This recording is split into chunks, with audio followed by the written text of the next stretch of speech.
As the ultimate outsider who fought his way to the White House, Donald Trump certainly has a story, but the reality is he has been in the public eye for decades. A stark contrast to his predecessor, who just about 10 years ago came out of nowhere to shock the world, with a little help from the people of New Hampshire.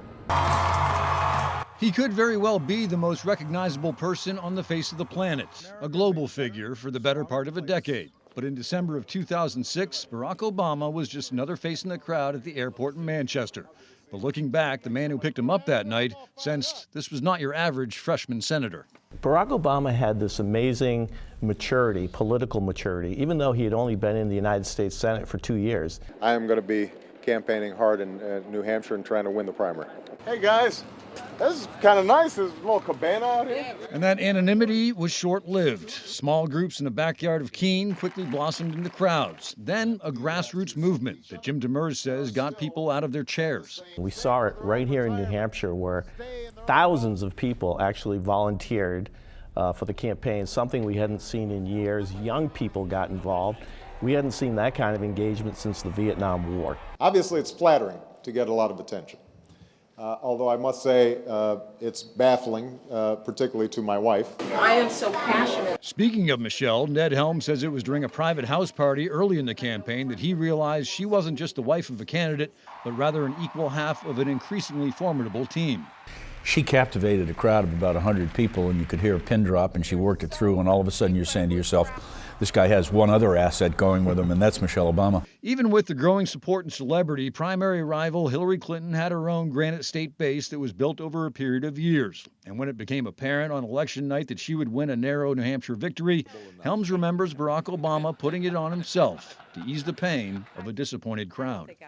He was going around sort of saying to people, don't worry about this. I've won, I've lost. And you sort of got that no drama Obama. We're going to be okay on this. And you got a sense of that sort of timber that he had, that he doesn't get ruffled, that he's calm and cool. And the rest, as they say, is history, turning the tide into a tidal wave. Obama won the Democratic nomination and then the presidency, carrying New Hampshire, having become by this time almost a mythic figure. He had a meteoric rise to from where he was to become president of the United States, and the bar was set exceptionally high. Despite the first-term challenges, Obama defeated Mitt Romney 4 years later, once again winning New Hampshire on the way to a second term. And now, as the 44th president prepares to leave the White House, Helms and Demers can't help but think of his speech the night he lost the primary in 2008, and the three simple words that at the time seemed to change everything. Yes, we can. Yes, we can.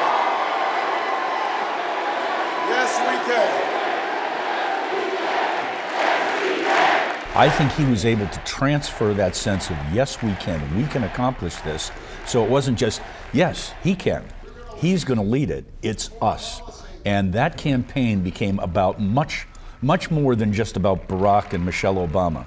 It became about people themselves and what they could do if they took on the responsibilities and owned it. That's what you did. You were the change. So as the Obamas now prepare to leave Washington, many people are wondering how history will remember his presidency. And that is something that will be debated long after his departure from the nation's capital. In Washington, D.C., Josh McKelvin, WMUR News 9.